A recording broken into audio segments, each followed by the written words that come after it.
ಒಬ್ಬ ವ್ಯಕ್ತಿಯನ್ನು ನಿಮ್ಮ ಮನಸ್ಸಿಂದ ತೆಗೆದು ಹಾಕುವುದಕ್ಕೆ ನೀವು ಎಲ್ಲ ಥರ ಪ್ರಯತ್ನ ಪಟ್ಟೂ ಕೂಡ ಒಬ್ಬ ವ್ಯಕ್ತಿ ನಿಮ್ಮ ರಿಲೇಷನ್ಶಿಪ್ಗೆ ಬೆಲೆ ಕೊಡ್ತಾ ಇಲ್ಲ, ಅವ್ರು ನಿಮಗೆ ತುಂಬ ಹರ್ಟ್ ಮಾಡ್ತಾ ಇದ್ದಾರೆ, ಹಾಗೂ ನಿಮಗೆ ಈ ವ್ಯಕ್ತಿನ ಮರೆಯೋಕ್ಕೆ ಕಷ್ಟ ಆಗ್ತಾ ಇದೆ. How to forget the person. Forget ಅನ್ನೋದಕ್ಕಿಂತ ನಾನು ಹೇಳೋದು ಸುಲಭ ಇಲ್ಲ. ಈ ಒಂದು ಜರ್ನಿ ಇದೆಯಲ್ಲ, ಒಬ್ಬರು ನಿಮ್ಮ ಲೈಫ್ನಲ್ಲಿ ತುಂಬ ಮುಖ್ಯವಾಗಿದ್ದರು ಒಂದು ಟೈಮ್ನಲ್ಲಿ, ಇವಾಗ ಈ ವ್ಯಕ್ತಿ ಯಾವುದೇ ರೀತಿಯಾದ ಒಂದು ಪ್ರಾಮುಖ್ಯತೆ ಹೊಂದಿಲ್ಲ ಅಂತ ಗೊತ್ತಿದ್ರೂ ಕೂಡ ನಿಮಗೆ ಅವ್ರು ಬೇಕು ಅನ್ನುವಂಥ ಒಂದು ಮನಸ್ಥಿತಿ ಇರುತ್ತೆ, ಒಂದು ಆಸೆ ಅಭಿಲಾಷೆ ಇರುತ್ತೆ. ಈ ಒಂದು ವಿಚಾರದಿಂದ ಹೇಗೆ ಆಚೆ ಬರೋದು, how to forget a person, ನಿಮ್ಮ ಲೈಫಿಂದ ಹೇಗೆ ತೆಗೆದುಹಾಕೋದು ಅಕಾರ್ಡಿಂಗ್ ಟು ಸೈಕಾಲಜಿ ಪ್ರಾಪರಾಗಿ ನಿಮಗೆ ಎಕ್ಸ್ಪ್ಲೇನ್ ಮಾಡ್ತಾ ಹೋಗ್ತೀನಿ. ಇದು ನಿಮಗೆ ಖಂಡಿತವಾಗ್ಲೂ ಉಪಯೋಗ ಆಗುತ್ತೆ, ಹೆಲ್ಪ್ ಆಗುತ್ತೆ.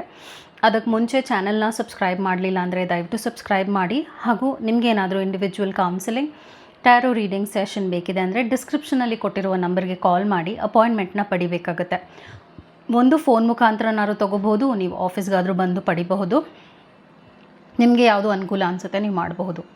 ಎಲ್ಲರೂ ಮಾಡುವಂಥ ತಪ್ಪು ಏನಾಗಿರುತ್ತೆ ಅಂದರೆ, ಆ ವ್ಯಕ್ತಿ ನಿಮಗೆ ಎಷ್ಟೇ ಹರ್ಟ್ ಮಾಡಿದರೂ ಕೂಡ, ನಿಮಗೆ ಎಷ್ಟೇ ನೋವು ಮನಸ್ಸಿಗೆ ಉಂಟು ಮಾಡಿದರೂ ಕೂಡ, ಸ್ಟ್ರೆಸ್ನ ಕೊಟ್ಟಿದ್ದರೂ ಕೂಡ, ಅವರು ಸರಿ ಹೋಗಬಹುದು, ಅವ್ರು ನನ್ನ ಲೈಫಿಗೆ ವಾಪಸ್ ಬರಬಹುದು ಅನ್ನುವಂಥ ಒಂದು ಯೋಚನೆಯಲ್ಲಿರ್ತೀರ. ಹಾಗೂ ಇವ್ರು ಏನೇ ಮಾಡಿದ್ರೂ ಕೂಡ ನಾನು ಸರಿ ಮಾಡಿಕೊಳ್ಳುವಂಥ ಒಂದು ಸ್ಥಿತಿನಲ್ಲಿದ್ದೀನಿ ಅನ್ನುವಂಥ ಒಂದು ಯೋಚನೆಯಲ್ಲೂ, ಅಂದರೆ ನಿಮ್ಮ ಪಾಸ್ಟ್ಗೆ ಸ್ಟಕ್ ಆಗಿರ್ತೀರ ಅಂತ ಹೇಳ್ತಾ ಇದ್ದೀನಿ. ನೀವು ಅವರು ಕಳೆದಿರುವಂಥ ಒಳ್ಳೊಳ್ಳೆ ಕ್ಷಣದ ಬಗ್ಗೆನೇ ಯೋಚನೆ ಮಾಡ್ತಿರ್ತೀರ. ನೀವು ಒಬ್ಬರನ್ನ ಲೈಫಿಂದ ತೆಗೆದು ಹಾಕಬೇಕು, ಟೆಕ್ನಿಕಲಿ ಇನ್ನು ಲಾಜಿಕಲ್ ವೇ ತೆಗಿಬೇಕು ಅಂತ ಇದ್ದೀರಾ ಅಂದರೆ ಸಾಧ್ಯವಾಗೋದಿಲ್ಲ. ಯಾವಾಗ ನೀವು ತುಂಬ ಒಂದು ಪಾಸ್ಟ್ ಲೈಫಿಗೆ ಈ ವ್ಯಕ್ತಿ ಜೊತೆ ಕನೆಕ್ಟ್ ಆಗಿದ್ದೀರಾ ಅಂದರೆ, ಪಾಸ್ಟ್ನಲ್ಲಿ ನೀವು ಅವರು ಕಳೆದಿರುವಂಥ ಕ್ಷಣದ ಬಗ್ಗೆ ತುಂಬ ಯೋಚನೆ ಮಾಡ್ತಿರ್ಬೋದು. ಇವಾಗ ನಾವು ಯಾರನ್ನೂ ಕೂಡ ಎಂಥವ್ರನ್ನೇ ಆಗಿದ್ರೂ ಕೂಡ ನನ್ನೂ ಕೂಡ ಕಂಪ್ಲೀಟಾಗಿ ಗುಡ್ ಬಾಕ್ಸ್ನಲ್ಲಿ ಹಾಕೋಕ್ಕಾಗಲ್ಲ, ಹಾಗೆ ಬ್ಯಾಡ್ ಬಾಕ್ಸ್ಗೂ ಹಾಕೋಕ್ಕಾಗಲ್ಲ. ಸೊ ಈ ವ್ಯಕ್ತಿಯಲ್ಲೂ ಕೂಡ ಒಂದಷ್ಟು ಒಳ್ಳೆ ಗುಣಗಳಿರುತ್ತೆ. ಹಾಗೂ ಆ ವ್ಯಕ್ತಿ ನಿಮಗೆ ಕೊಟ್ಟಿರುವಂಥ ಅನುಭವಗಳು ಅದ್ಭುತವಾಗಿರೋದ್ರಿಂದನೇ ನಿಮಗೆ ಈ ವ್ಯಕ್ತಿ ಬೇಕು ಅಂತ ಕೂಡ ಅನ್ನಿಸ್ತಾ ಇರುತ್ತೆ. ನನಗಿದೆಲ್ಲ ಅರ್ಥ ಆಗ್ತಾ ಇದೆ. And people change. ಒಂದೊಂದು ಸಲ ಜನ ಬದಲಾಗ್ತಾರೆ, ಒಂದೊಂದು ಸಲ ಅವ್ರು ಬೇಕು ಅಂತಲೇ ಚೇಂಜ್ ಆಗ್ತಾರೆ, ಅಥವಾ ಅವ್ರಿಗೇನು ಸಿಗಬೇಕು ಅದು ಸಿಕ್ಕಿಲ್ಲ ಅಂದಾಗ ನಿಮಗೆ ದೂಷಿಸೋಕ್ಕೆ ಅಥವಾ ನಿಮ್ಮನ್ನ ಕೀಳಾಗಿ ನೋಡೋಕ್ಕೆ ಶುರು ಮಾಡ್ತಾರೆ. ಒಂದೊಂದು ಸಲ ಒಂದು ರೀಸನ್ ಇರುತ್ತೆ ಆ ವ್ಯಕ್ತಿ ನಿಮ್ಮ ಲೈಫಿಂದ ಹೋಗೋಕ್ಕೆ, ಒಂದೊಂದು ಸಲ ಅವ್ರಿಗೆ ಏನು ಬೇಕೋ ಅದು ನಿಮ್ಮಿಂದ ಪಡೆಯೋಕ್ಕೆ ಆಗದೇ ಇರೋವಂಥ ಒಂದು ಕಾರಣದಿಂದನೂ ಕೂಡ ಆ ವ್ಯಕ್ತಿ ನಿಮ್ಮ ಲೈಫ್ನಲ್ಲಿ ಯಾವುದೇ ರೀತಿಯಾದ ಪಾತ್ರವನ್ನು ವಹಿಸೋಕ್ಕೆ ಇಷ್ಟಪಡದೇ ಇರಬಹುದು. ಸೊ ಪಾಸ್ಟ್ನಲ್ಲಿ ಏನೇ ಆಗಿರಲಿ, ಆ್ಯಸ್ ಐ ಟೋಲ್ಡ್, ನಿಮ್ಮದು ಅವ್ರದ್ದು ಬೆಸ್ಟ್ ಟೈಮ್ ಕೂಡ ಇರುತ್ತೆ.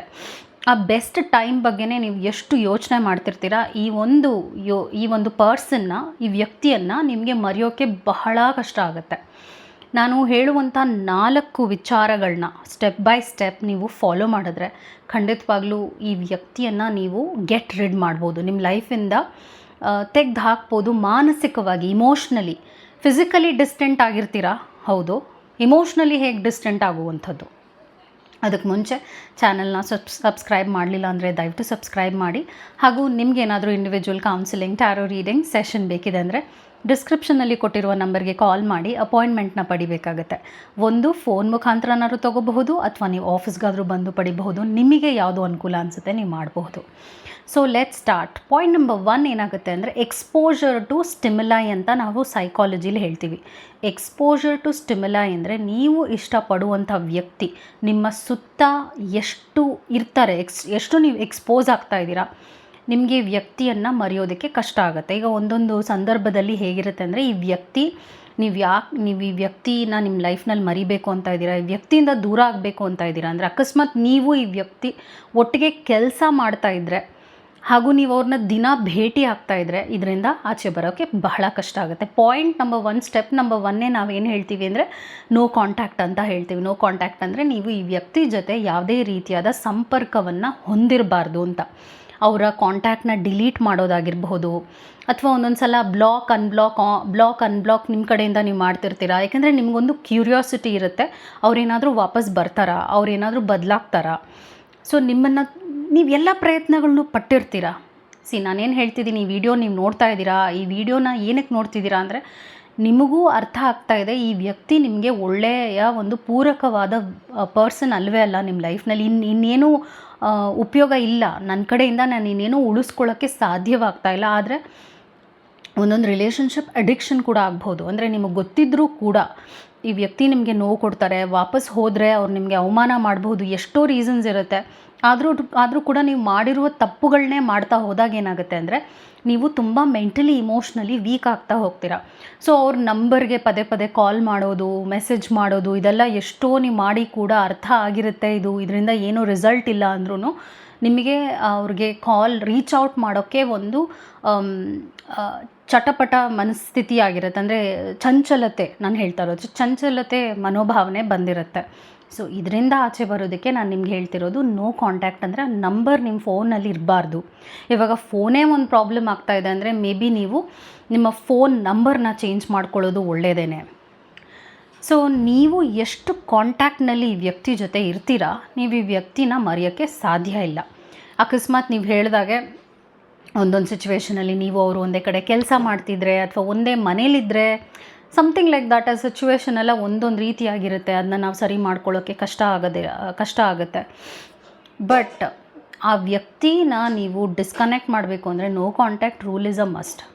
ಒಂದೊಂದು ಕೇಸಸ್ಸಲ್ಲಿ ಆಗಲ್ಲ ಅಂದರೆ ಆ್ಯಸ್ ಐ ಟೋಲ್ಡ್, ನೀವು ಜಾಬ್ ಚೇಂಜ್ ಮಾಡೋದಾಗಿರ್ಬೋದು, ಟ್ರಾನ್ಸ್ಫರ್ ತೊಗೊಳಕ್ಕಾಗುತ್ತಾ ಟ್ರಾನ್ಸ್ಫರ್ ತೊಗೊಳ್ಳಿ.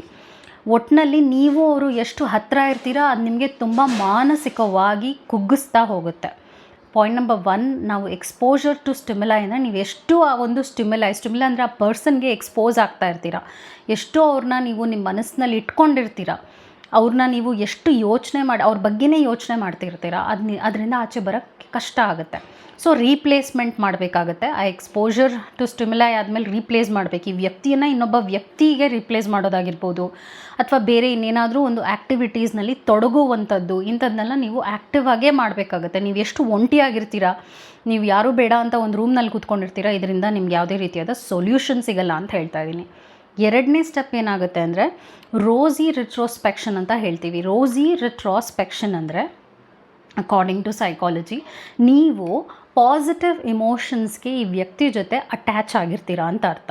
ಅಂದರೆ ಆ ವ್ಯಕ್ತಿ ನೀವು ಕಳೆದಿರುವಂಥ ಒಳ್ಳೊಳ್ಳೆ ಕ್ಷಣಗಳ ಬಗ್ಗೆನೇ ಯೋಚನೆ ಮಾಡ್ತಿರ್ತೀರ ದಿನ ಇಡೀ. ಅವ್ರು ಹೀಗೆ ನಡ್ಕೊಂಡ್ರು, ಅವ್ರು ಇಷ್ಟು ಮೆಸೇಜಸ್ ಮಾಡ್ತಿದ್ರು, ಇಷ್ಟು ಕಾಲ್ಸ್ ಮಾಡ್ತಿದ್ರು, ಇಷ್ಟು ಗಿಫ್ಟ್ಸ್ ಕೊಟ್ಟರು, ಅಥವಾ ಇಷ್ಟು ಚೆನ್ನಾಗಿ ನನ್ನನ್ನು ನೋಡಿಕೊಂಡ್ರು. ಸೊ ನೀವು ಎಷ್ಟು ಅದಕ್ಕೆ ಅಟ್ಯಾಚ್ ಮಾಡ್ಕೊಳ್ತೀರಾ, ಅವರು ನಿಮಗೆ ಕೊಟ್ಟಿರುವಂಥ ಕಹಿ ಅನುಭವಗಳನ್ನ ನೀವು ಮರೆಯೋಕ್ಕೂ ರೆಡಿ ಇರ್ತೀರ ಅಲ್ವಾ. ನಾನು ಆ್ಯಸ್ ಐ ಸಿ, ಪ್ರೀತಿ ಅನ್ನೋದು ಕೆಟ್ಟ ಒಂದು ನೋವನ್ನು ಹೀಲ್ ಮಾಡುತ್ತೆ. ಪ್ರೀತಿಗೆ ಅಷ್ಟು ಪವರ್ ಇದೆ. ಸೊ ಇಲ್ಲೇನಾಗ್ತಾ ಇದೆ, ಈ ಒಂದು ಸಿಚುವೇಷನಲ್ಲಿ ನೀವು ಆ ಪ್ರೀತಿ ಅನ್ನುವಂಥ ಒಂದು ಪಾಸ್ಟ್ ಟೆನ್ಸ್ನ ಅಟ್ಯಾಚ್ ಮಾಡ್ಕೊಳ್ತಿದ್ದೀರಾ ನಿಮ್ಮ ಲೈಫ್ಗೆ. ಅದರಿಂದ ನಿಮ್ಗೆ ಯಾವುದೇ ರೀತಿಯಾದ ರಿಸಲ್ಟ್ ಸಿಗೋದಿಲ್ಲ. ಯಾಕಂದರೆ ನಿಮಗೆ ಗೊತ್ತು ಈ ವ್ಯಕ್ತಿನ ಫಿಕ್ಸ್ ಮಾಡೋಕ್ಕೆ ಸಾಧ್ಯನೇ ಇಲ್ಲ ಅಂತ. ಸೊ ನೀವು ಈ ಒಂದು ಸ್ಟೇಜ್ನಲ್ಲಿ, ಸೆಕೆಂಡ್ ಸ್ಟೇಜ್ನಲ್ಲಿ, ಅವರು ನೀವು ಅನುಭವಿಸಿರುವಂಥದ್ದು ಏನೇ ಆಗಿರ್ಬೋದು, ನಿಮಗೆ ಯಾವ ಎಕ್ಸ್ಪೀರಿಯನ್ಸ್ ಆಯಿತು, ನಿಮಗೆ ಯಾವ ಪಾಸಿಟಿವ್ ಎಕ್ಸ್ಪೀರಿಯನ್ಸ್ ಆಯಿತು, ನಿಮಗೆ ಯಾವ ನೆಗೆಟಿವ್ ಎಕ್ಸ್ಪೀರಿಯನ್ಸ್ ಆಯಿತು ಅಂತ ಪಟ್ಟಿ ಮಾಡಿ ಬರ್ಕೋಬೇಕಾಗತ್ತೆ. ಒಂದು ಶೀಟ್ ತೊಗೊಳ್ಳಿ, ಒಂದು ಪ್ಲೇನ್ ಶೀಟ್ ತೊಗೊಂಡು ನಿಮಗೆ ಆಗಿರುವಂಥ ಅನುಭವಗಳು, ಈ ವ್ಯಕ್ತಿಯಿಂದ ಏನು ಪಾಸಿಟಿವ್ ಮತ್ತು ನೆಗೆಟಿವ್ ಎರಡೂ ಕೂಡ ಒಂದು ಕಾಲಮ್ ಮಾಡಿ ಬರಿಬೇಕಾಗತ್ತೆ. ಪಾಸಿಟಿವ್ ಒಂದು 10 ಬರೆದಿರ್ಬೋದು ನೀವು, ನೆಗೆಟಿವ್ ಅಟ್ಲೀಸ್ಟ್ ಒಂದು 5 ಇದ್ದೇ ಇರುತ್ತೆ. ಆ ನೆಗೆಟಿವ್ 5 ಕೂಡ ತುಂಬಾ ಇಂಟೆನ್ಸ್ ಆಗಿ ಪೇಯ್ನ್ ಕೊಡ್ತಾ ಇರುತ್ತೆ ನಿಮಗೆ. ಸೊ ಒಂದು ರಿಲೇಷನ್ಶಿಪ್ ವರ್ಕ್ ಆಗಿಲ್ಲ ಅಂದರೆ ಇಬ್ಬರದು ಕಂಪ್ಯಾಟಬಿಲಿಟಿ ಇಲ್ಲದೆ ಇರ್ಬೋದು, ಮಿಸ್ಅಂಡರ್ಸ್ಟ್ಯಾಂಡಿಂಗ್ಸ್ ಇರ್ಬೋದು, ಅಥವಾ ಪ್ರಾಬ್ಲಮ್ ಸಾಲ್ವ್ ಮಾಡದೇ ಇರುವಂಥ ಒಂದು ಸ್ಥಿತಿನೂ ಇರ್ಬೋದು ಅಲ್ವಾ. ಅವ್ರು ನಿಮಗೆ ತುಂಬ ಕೀಳಾಗಿ ನೋಡಿರ್ಬೋದು, ವ್ಯಂಗ್ಯವಾಗಿ ಮಾತಾಡಿರ್ಬೋದು, ಹೀಯಾಳಿಸಿರ್ಬೋದು, ಇದನ್ನೆಲ್ಲ ಪದೇ ಪದೇ ಮಾಡ್ತಾ ಇರ್ಬೋದು. ಸೊ ಮೇಜರ್ ಪ್ರಾಬ್ಲಮ್ಸ್ ಇರುತ್ತೆ ಈ ರಿಲೇಷನ್ಶಿಪ್ನಲ್ಲಿ, ಅದಕ್ಕೆ ಇದು ವರ್ಕ್ ಆಗಿಲ್ಲ ಅನ್ನೋದು ನಿಮಗೂ ಗೊತ್ತಿರುತ್ತೆ. ಆದರೆ ನೀವು ಒಂದು ಸಲ ಆ ಒಂದು ಪಾಯಿಂಟ್ಸ್ ಏನಿದೆ ಇಂಪಾರ್ಟೆಂಟ್ ಆಗಿರೋದನ್ನ ಬರೆದಾಗ ನಿಮಗೂ ಅರ್ಥ ಆಗುತ್ತೆ, ಹೌದು ನನಗಿದು ನೋವು ಕೊಡ್ತಾ ಇದೆ, ನಾನು ನರಳ್ತಾ ಇದ್ದೀನಿ ಈ ಒಂದು ರಿಲೇಷನ್ಶಿಪ್ನಲ್ಲಿ ಅಂತ ಒಂದು ಅವೇರ್ನೆಸ್ ನಿಮಗೆ ಬರುತ್ತೆ ಅಂತ ಹೇಳ್ತಾ ಇದ್ದೀನಿ. ಸೊ ಯಾವಾಗ ಅದನ್ನು ನೀವು ಅಳಿತೀರಾ, ಅದನ್ನು ನೀವು ಕಂಪೇರ್ ಮಾಡಿ ಅರ್ಥ ಮಾಡ್ಕೊಳ್ತೀರಾ, ನಿಮಗೂ ಒಂದು ಸೊಲ್ಯೂಷನ್ ಹುಡುಕೋಕ್ಕೆ ಸುಲಭ ಆಗುತ್ತೆ. ಟೆಕ್ನಿಕಲಿ, ಲಾಜಿಕಲಿ ಈ ವ್ಯಕ್ತಿ ನನಗೆ ಬೇಡ ಅಂತ ನೀವೇ ಸ್ವಯಂ ಒಂದು ಡಿಸಿಷನ್ ತೊಗೊಳ್ತೀರಾ ಅಂತ ಹೇಳ್ತಾ ಇದ್ದೀನಿ. ಯಾರಾದರೂ ಒಬ್ರು ಅಡ್ವೈಸ್ ಕೊಟ್ಟರೆ ಈ ಟೈಮಲ್ಲಿ ನೀವು ಅದನ್ನು ತೊಗೊಳಕ್ಕೆ ರೆಡಿ ಇರೋದಿಲ್ಲ. ಈಗ ನಿಮ್ಮ ಹತ್ರ ಇರೋರು ನೋಡ್ತಿರ್ತಾರೆ, ನೀವು ಕಷ್ಟಪಡೋದನ್ನ ಬಿಟ್ಬಿಡು ಅಂತಾರೆ, ನೀವು ಅದನ್ನು ತೊಗೊಳಕ್ಕೆ ರೆಡಿ ಇರೋದಿಲ್ಲ. ಅದೇ ನೀವೇ ಅನಾಲಿಸಿಸ್ ಮಾಡಿದಾಗ ನೀವು ಡಿಸಿಷನ್ ತೊಗೊಳಕ್ಕೆ ಸುಲಭ ಆಗುತ್ತೆ ಅಂತ ಹೇಳ್ತಾ ಇದ್ದೀನಿ. ಮೂರನೇ ಸ್ಟೆಪ್ ಏನಾಗುತ್ತೆ ಅಂದರೆ ಅವಾಯ್ಡ್ ಫಿಕ್ಸೇಷನ್ ಅಂತ ಹೇಳ್ತೀವಿ. ಅವಾಯ್ಡಿಂಗ್ ಫಿಕ್ಸೇಷನ್ ಅಂದರೆ ಆ ವ್ಯಕ್ತಿನ ನೀವು ಆ ವ್ಯಕ್ತಿಯಲ್ಲಿ ನೀವು ಕಂಪ್ಲೀಟಾಗಿ ಒಂದು ಪ್ರೀತಿ ಮತ್ತು ಒಂದು ಪಾಸಿಟಿವ್ ಇಮೋಷನ್ನ ಎಕ್ಸ್ಪೆಕ್ಟ್ ಮಾಡ್ತಾ ಇರ್ತೀರ. ಅಂದರೆ ಈ ವ್ಯಕ್ತಿ ನನ್ನ ಲೈಫ್ನಲ್ಲಿ ಇಲ್ಲ ಅಂದರೆ ನಾನು ಝೀರೋ, ಅಥವಾ ನನಗೆ ಇವ್ರು ಕೊಟ್ಟಿರುವಂಥ ಒಂದು ಅಟೆನ್ಷನ್ ಇನ್ಯಾರೂ ಕೊಡೋದಿಲ್ಲ, ನನಗೆ ಈ ವ್ಯಕ್ತಿಯಿಂದ ಸಿಕ್ಕಿರುವಂಥ ಒಂದು ಪ್ರೀತಿ ಇನ್ಯಾರೂ ಕೊಡೋದಿಲ್ಲ, ಅಂದರೆ ಯಾರು ರೀಪ್ಲೇಸ್ ಮಾಡೋಕ್ಕಾಗೋದಲ್ಲ ಈ ವ್ಯಕ್ತಿಯನ್ನು ಅಂತ ಯೋಚನೆ ಮಾಡ್ತಿರ್ತೀರ. That is also true. ಹೌದು, ಯಾರನ್ನೂ ರೀಪ್ಲೇಸ್ ಮಾಡೋಕ್ಕಾಗಲ್ಲ. ಆದರೆ ನಿಮಗೆ ಪ್ರೀತಿ ಸಿಗೋದಿಲ್ಲ ಅನ್ನೋದು ಇಲ್ಲಾಜಿಕಲ್ ಅಂತ ಹೇಳ್ತೀನಿ.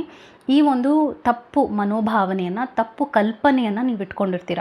ಈ ವ್ಯಕ್ತಿಯನ್ನು ನಾನು ಬಿಟ್ಬಿಟ್ರೆ ನನ್ನ ಲೈಫ್ನಲ್ಲಿ ಇನ್ನೇನು ನನಗೆ ಸಿಗೋದೇ ಇಲ್ಲ, ಯಾಕೆ ನಾನು ಇದನ್ನೇ ಸರಿ ಮಾಡ್ಕೋಬಾರ್ದು, ನಾನು ಯಾಕೆ ಮತ್ತೆ ನಾನು ಸ್ಟಾರ್ಟ್ ಮಾಡಬೇಕಲ್ಲ, ಮತ್ತೆ ನಾನು ಸ್ಟಾರ್ಟ್ ಮಾಡೋಕ್ಕೆ ಇಷ್ಟ ಇಲ್ಲ. ಇವಾಗ ನೀವು ಒಂದು ಗೇಮ್ ಆಡ್ತಿರ್ತೀರ ಅಂದ್ಕೊಳ್ಳೋಣ. ಅವಾಗ ನೀವು ಸೋತಾದಾಗ ಏನು ಅನಿಸುತ್ತೆ ಅಂದರೆ, ಅಯ್ಯೋ ಮತ್ತೆ ನಾನು ಫಸ್ಟಿಂದ ಶುರು ಮಾಡಬೇಕಲ್ಲ ಆಟನ. ಇವಾಗ ಸ್ನೇಕ್ ಆ್ಯಂಡ್ ಲ್ಯಾಡರ್ಸ್ ಆಡೋವಾಗ ಏನಾಗುತ್ತೆ, ಹಾವು ಕಚ್ಚಿದಾಗ ನೀವು ಕೆಳಗಡೆ ಬರ್ತೀರ. ಅವಾಗ ನೀವು ಅಂತೀರ ಮತ್ತೆ ನಾನು ರೀಸ್ಟಾರ್ಟ್ ಮಾಡಬೇಕಲ್ಲ, ಮತ್ತೆ ಹೋಗಬೇಕಲ್ಲ. ಆ ಒಂದು ರಿಸ್ಕ್ನ ನೀವು ತೊಗೊಳಕ್ಕೆ ಇಷ್ಟಪಡೋದಿಲ್ಲ, ಸಾಕು ನಾನು ಆಡೋದಿಲ್ಲ ಅಂತ ಕೆಲವರು ಹೇಳ್ಬಿಡ್ತಾರೆ. ಬಟ್ ನೀವೇನು ಮಾಡಬೇಕಾಗತ್ತೆ ಅಂದರೆ ಆ ಫಿಕ್ಸೇಷನ್ ಥಾಟ್ ಅಂತ ಹೇಳ್ತೀವಿ. ಯಾವಾಗ ನಾವು ಅಂದ್ಕೊಂಡಿರುವಂಥ ರಿಸಲ್ಟ್ ಸಿಗಲಿಲ್ಲ ಅಂದರೆ ನಮ್ಗೆ ಇನ್ನೇನು ಸಿಗೋದೇ ಇಲ್ಲ ಅನ್ನುವಂಥ ಒಂದು ಜನ್ರಲೈಸೇಷನ್ಗೆ ಬಂದುಬಿಡ್ತೀರಾ. ಅದನ್ನು ನೀವು ಫಸ್ಟ್ ಬಿಡಬೇಕಾಗತ್ತೆ. ಇಲ್ಲ ನನಗೂ ಒಳ್ಳೆಯದಾಗತ್ತೆ ಅಂದರೆ ನಿಮ್ಮ ಮೈಂಡನ್ನ ಕಂಡೀಷ್ನಿಂಗ್ ಮಾಡ್ಕೋಬೇಕಾಗತ್ತೆ. ಇಲ್ಲ ಲೈಫ್ ಚೆನ್ನಾಗಿರುತ್ತೆ, ಇಲ್ಲ ನಾನು ಖುಷಿಯಾಗಿರ್ತೀನಿ, ಇಲ್ಲ ನನ್ನ ಲೈಫ್ ಇನ್ನೂ ಅದ್ಭುತವಾಗಿ ನಾನು ಸೃಷ್ಟಿ ಮಾಡ್ಕೊಳ್ತೀನಿ. ಸೊ ನಿಮ್ಮ ಲೈಫಿಗೆ ನೀವು ರೆಸ್ಪಾನ್ಸಿಬಿಲಿಟಿನ ಪಡೆಯುವಂಥದ್ದನ್ನ ನಾವು ಫಿಕ್ಸೇಷನ್ ಥಾಟಿಂದ ಆಚೆ ಬರೋದು ಅಂತ ಹೇಳ್ತೀವಿ. ಸೊ ಆ ಒಂದು ಯೋಚನೆಯಿಂದ ಫಸ್ಟ್ ನೀವು ಕಟ್ ಆಫ್ ಮಾಡಬೇಕಾಗತ್ತೆ. ಈ ವ್ಯಕ್ತಿ ಹೌದು ನನಗೆ ಒಳ್ಳೆ ಅನುಭವ ಕೊಟ್ಟಿದ್ದಾರೆ, ನಾನು ಇವ್ರನ್ನ ಫೊಗಿವ್ ಮಾಡ್ತೀನಿ, ಕ್ಷಮಿಸ್ತೀನಿ, ಹಾಗೂ ನನಗೊಳ್ಳೆ ಲೈಫ್ ಸಿಗುತ್ತೆ ಅನ್ನುವಂಥ ಒಂದು ಭಾವನೆಯನ್ನು ಮೂಡಿಸ್ಕೊಳ್ಳುವಂಥದ್ದನ್ನ ನಾವು ಥರ್ಡ್ ಸ್ಟೇಜ್ ಅಂತ ಹೇಳ್ತೀವಿ. Fourth stage exposure to new experiences.